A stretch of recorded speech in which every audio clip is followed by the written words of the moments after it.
I watched my best friend move to another country, and I felt nothing. No tears at the airport, no late night longing, no scrolling through old photos feeling empty, just peace. And for years, I thought that made me a monster. Everyone around me was devastated when people left their lives. Breakups destroyed them for months. They'd cry about friends who moved away. They'd get homesick. They'd text, "I miss you," constantly. Meanwhile, I'd go weeks, sometimes months, without even thinking about people who supposedly mattered to me. And I started to believe what everyone was whispering, that I was broken, that something fundamental was missing in my wiring, that I was incapable of real love.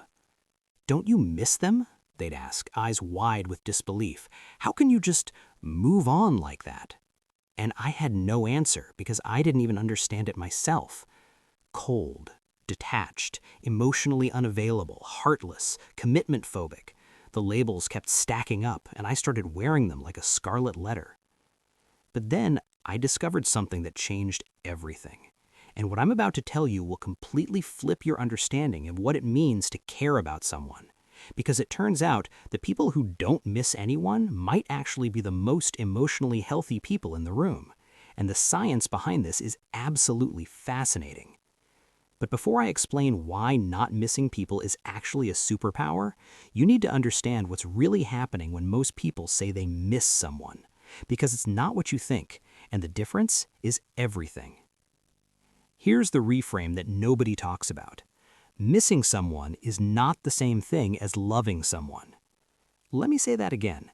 Missing someone is not proof of love. For most people, what they call missing is actually anxiety. It's dependency. It's the feeling that they're incomplete without another person's presence.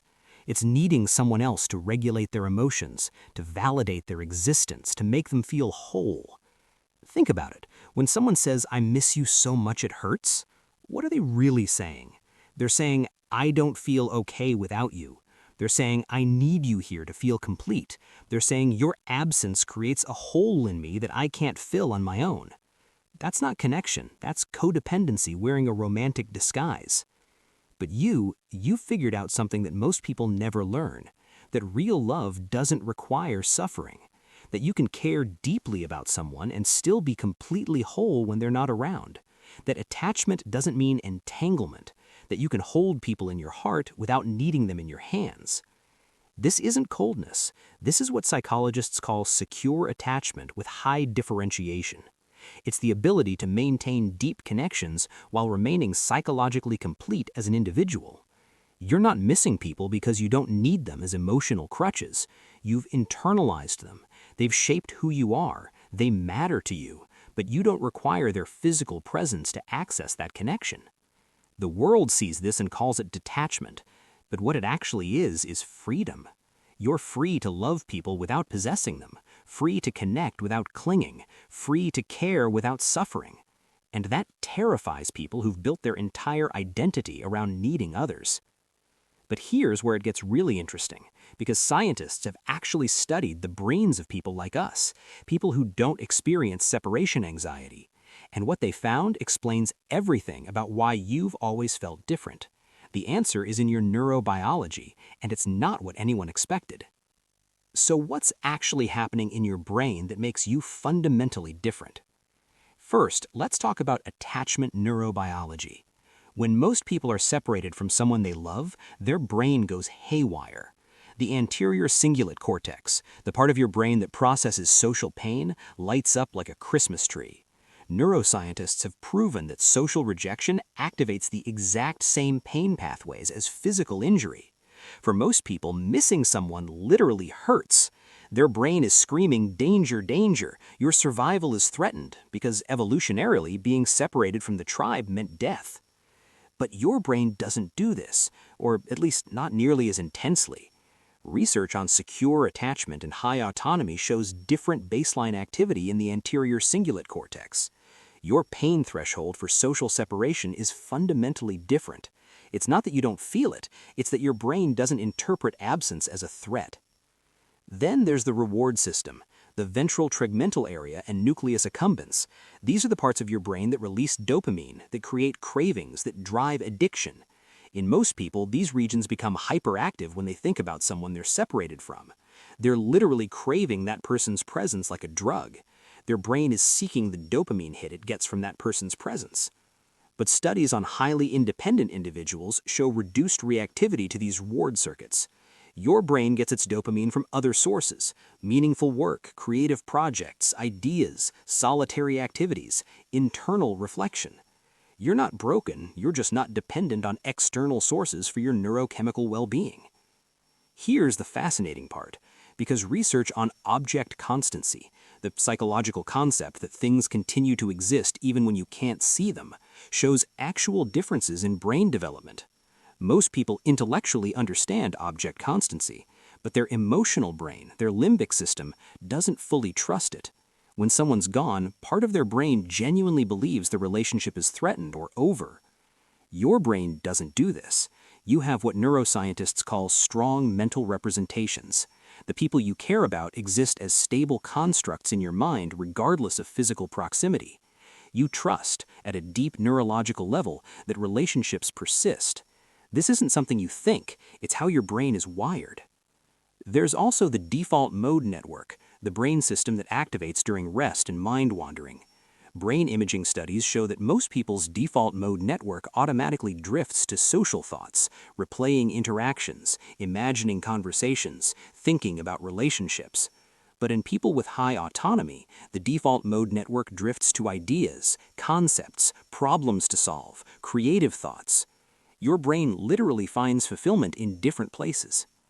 And finally, there's serotonin and oxytocin, the neurochemicals of bonding and mood. People who don't experience intense longing often have either naturally higher baseline levels or what researchers call reduced social homeostasis dependence. Most people need regular social contact to maintain their serotonin levels. You generate it internally.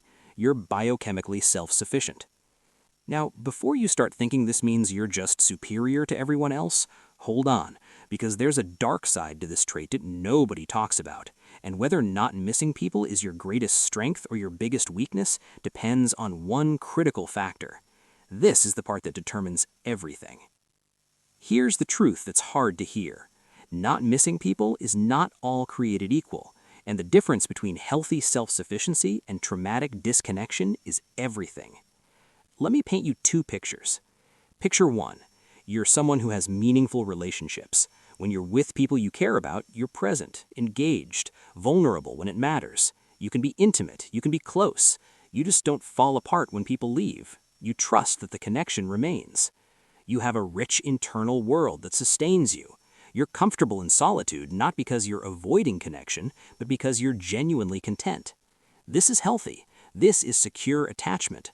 This is a gift. Picture two, you don't miss people because you never let them get close in the first place. You keep everyone at arm's length. Vulnerability feels like weakness. Needing someone feels dangerous. You've built an entire fortress of independence because once, maybe long ago, attachment meant pain. You don't miss people because you don't attach. You're not self-sufficient, you're isolated. You're not secure, you're defended. Here's how you tell the difference, and be brutally honest with yourself. When you're actually with someone you supposedly care about, are you present and open, or are you already halfway out the door? When someone wants more closeness, more contact, can you have a calm conversation about different needs, or do you immediately feel suffocated and want to run? Can you be vulnerable with at least one person? Can you share when you're struggling? Can you ask for help? Or have you constructed an identity around never needing anyone, and any crack in that armor feels like death? Because here's what trauma does. It doesn't make you strong, it makes you numb. Real strength is being capable of attachment and choosing when to engage it. Trauma just shuts the whole system down. You're not independent, you're just protected, and there's a massive difference. If you grew up with parents who left, who were inconsistent, who punished you for needing them, your brain learned a brutal lesson. Don't attach because attachment equals pain. So your nervous system adapted.